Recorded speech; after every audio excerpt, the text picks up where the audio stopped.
estando o Salvador sentado no templo, no 300º ano a contar da data da fundação e no mês da edificação das 10 colunas, e satisfeito pelo número de almas viventes, ele, a grandeza incontaminada, me disse: Pedro, bem-aventurados os que são filhos do Pai que está no céu, os que provêm da vida e aos quais ele desvelou a vida por meu intermédio. Já que eu fiz com que eles recordassem. Eles são edificados sobre sólidos alicerces para que ouçam a minha palavra e distingam as palavras da injustiça e da transgressão da lei das palavras da justiça. Com efeito, eles provêm do alto, de toda a palavra da plenitude da verdade, foram graciosamente iluminados por aquele que é procurado sem ser encontrado, pelas potestades, aquele que não foi mencionado por qualquer geração de profetas.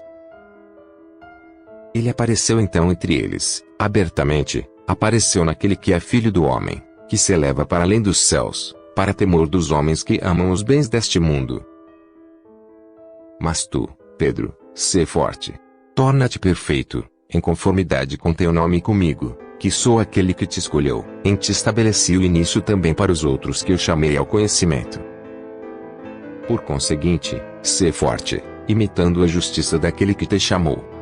De fato, ele te chamou para que tu conheças de modo digno, por causa da rejeição de que foi alvo, por causa dos tendões de suas mãos e de seus pés, por causa do coroamento, por parte daqueles da região do meio, e por causa do corpo luminoso que eles levavam na esperança de estarem cumprindo um serviço digno de honrosa recompensa, enquanto ele estava prestes a te experimentar por 3 vezes ao longo daquela noite.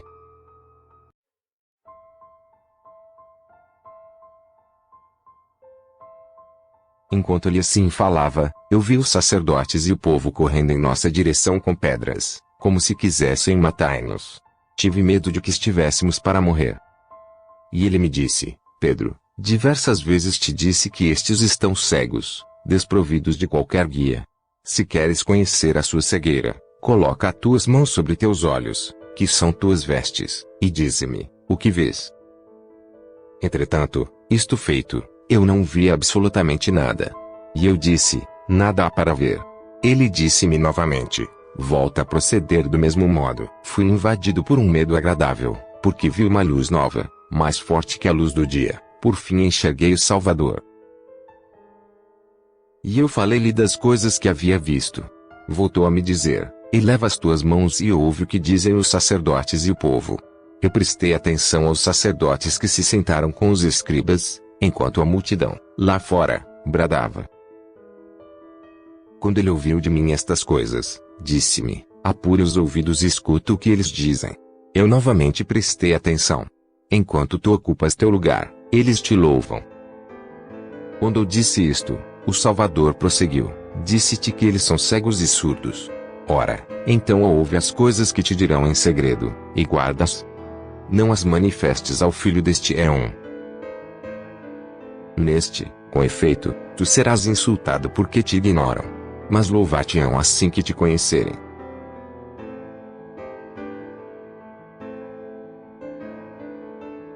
No início, realmente, muitos acolherão o nosso ensinamento.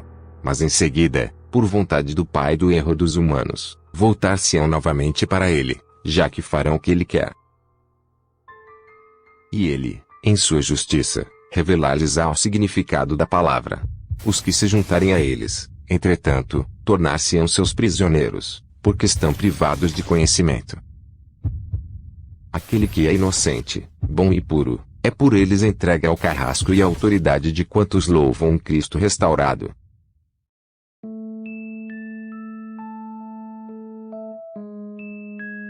Homens que propagam falsidades virão depois de ti.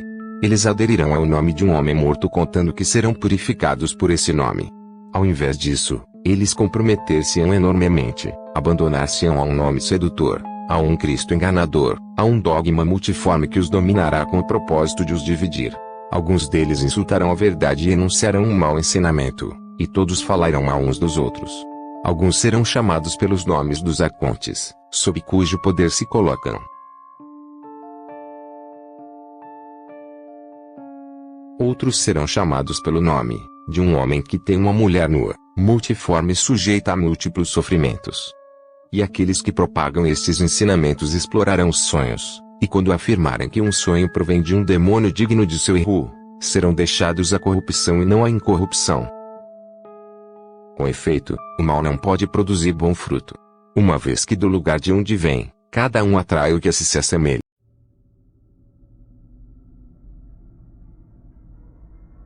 Nem todas as almas provêm da verdade, nem todas da imortalidade.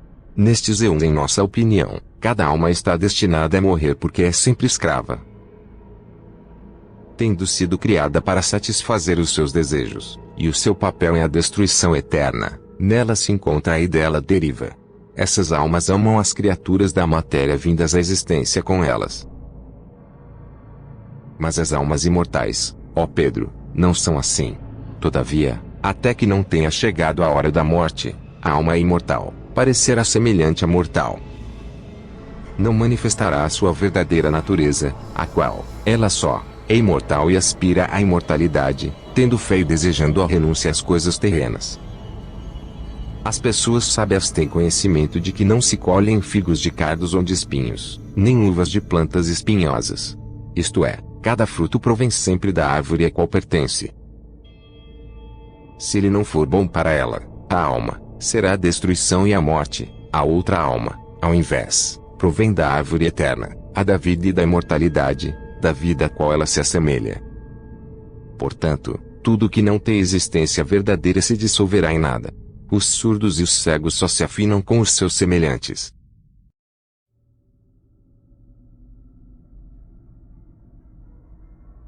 Outros procederão à transformação através de falsos ensinamentos e de mistérios enganadores.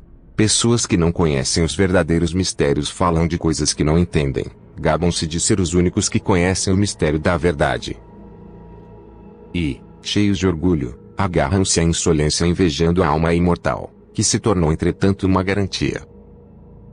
Já que cada autoridade, poder e força destes eons deseja estar com elas as almas imortais na criação do mundo, para que aquelas que não são, isto é, as forças, tendo sido esquecidas por aquelas que, realmente, são, as possam louvar, embora não tenham sido salvas nem tenham sido guiadas pelo caminho que a elas conduz, desejando sempre tornarem-se imortais. Porque quando a alma imortal é revigorada por um espírito intelectual, nela logo penetram aquelas forças que a fazem desviar. Mas muitos outros se opõem à verdade e são mensageiros de erro e opõem o seu erro e a sua lei a estes meus pensamentos puros. Olhando em prospectiva, acho que o bem e o mal derivam da mesma fonte. Estes fazem negócio com as minhas palavras e propagarão um duro destino. A estirpe das almas imortais caminhará inutilmente ao longo dessa estrada até a minha parúzia.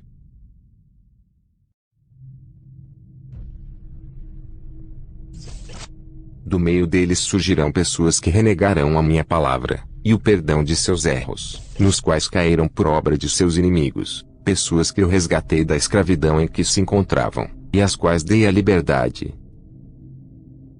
Estes nada mais fizeram do que adulterar o verdadeiro perdão em nome de um morto, isto é, do Hermas, primogênito da injustiça, para que a verdadeira luz, que existe, não seja vista pelos pequenos. Todos os que pertencem a este gênero de pessoas são os maus operários, que serão lançados nas trevas exteriores, longe dos filhos da luz, porque não só eles não entram, como não permitem que aqueles que o desejam ascendam à sua meta, favorecendo a própria libertação.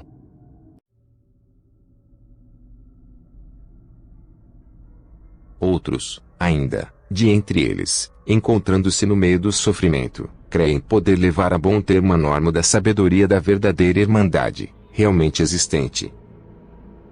Esta é a união de espírito entre os que provêm da mesma raiz, nutria e comunhão da qual transparecerão as núpcias da incorruptibilidade. No lugar desta, entre aqueles surgirá, como se de uma imitação se tratasse, alguma coisa de um gênero semelhante, a geração da irmandade.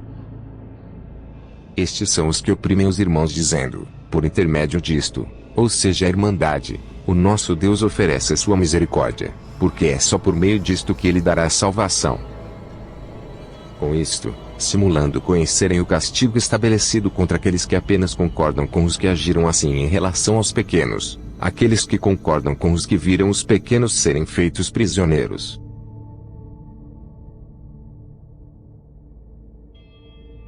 Mas haverá ainda outros, entre os que não pertencem ao nosso números, que se chamarão bispos e também diáconos, como se tivessem recebido de Deus a plena autoridade.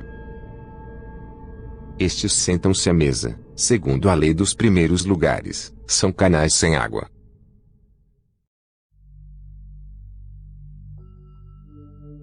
Mas eu disse, eu tenho medo por causa daquilo que me disseste, que somente poucos por mais que enxerguemos são os que escapam do desvio, enquanto que são multidões os que farão desviar outras multidões de seres vivos, e as anularão consigo próprias. E no momento em que pronunciarem o teu nome serão considerados dignos de fé.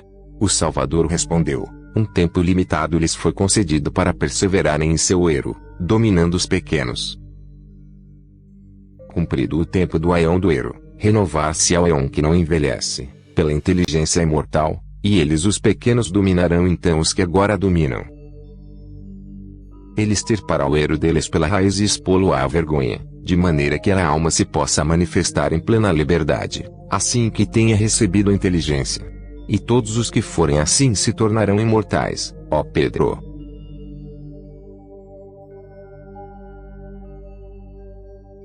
Vem, pois, caminhemos no sentido do cumprimento da vontade do Pai imortal. Eis, com efeito, que carregarão a sentença pronunciada contra mim, e cairão em desgraça. Quanto a mim, Pedro, não podem nem de leve tocar-me, mas tu, Pedro, te encontrarás no meio deles. Não temas, porém, pela tua vida. A inteligência deles será limitada, porque o invisível se opôs a eles. Enquanto me dizia estas coisas eu o vi ser agarrado por eles e eu disse: Que vejo, Senhor? É a ti mesmo que eles aprisionam, ainda que te estejas entretendo comigo? Ou melhor, quem é aquele que, sereno e sorridente, se encontra sobre a árvore? E outro aquele a quem eles ferem mãos e pés? O Salvador respondeu-me, aquele que tu viste sereno e sorridente sobre a árvore, esse é o Jesus em vida. Mas aquele a quem trespassaram mãos e pés com pregos, esse é a sua parte corpórea, isto é, o seu substituto exposto à vergonha, é aquele que veio à sua semelhança. Olha para ele e para mim. Mas eu, depois de ter olhado, disse, Senhor, ninguém te vê, fujamos daqui. Mas ele disse-me, eu te disse que eles são cegos. Deixa-os sós. Tu apercebeste do quão pouco compreendem o que dizem. Eles expuseram à vergonha o filho da sua glória, ao invés de meu servo. E eu vi, aproximando-se de nós, um que se parecia com ele, exatamente com aquele que estava sorridente sobre a árvore. Ele estava pleno com o Espírito Santo. Ele é o Salvador. Havia uma forte e inexprimível luz que os envolvia e uma multidão inefável e invisível de anjos que os louvavam. E no momento em que para ele olhei, ele se manifestou como alguém glorificado. E me disse, coragem. Na verdade, tu és aquele a quem foi dado conhecer, sem véus, estes mistérios. De fato, aquele que foi pregado é o primogênito, a casa dos demônios, e o invólucro de pedra no qual ele habita, e o homem de Elohim, o homem da cruz, aquele que está sob a lei. Ao invés, aquele que está junto a ele é o Salvador em vida, o primeiro, nele, é aquele que prenderam e libertaram, aquele que, alegre, olha para os que o trataram com violência, enquanto eles estavam divididos. Portanto, ele ri da cegueira intelectual deles, ele sabe que nasceram cegos. Aquele que está sujeito a sofrer virá, o corpo é um substituto. Mas o que eles libertaram era o meu corpo imaterial. Enquanto eu sou o espírito intelectual, pleno de luz resplandecente, o que tu viste vir a mim, é o nosso pleroma intelectual, que une a luz perfeita ao meu santo espírito. Por isso, as coisas que tu viste deves transmiti-las a outra estirpe, aqueles que não provêm deste éon. Porque um dom deste gênero não é colocado em homens que não sejam imortais, mas tão somente naqueles que foram escolhidos em virtude da sua natureza imortal, naqueles que demonstraram ser capazes de acolhê-lo. Este Espírito dá-lhes a própria plenitude.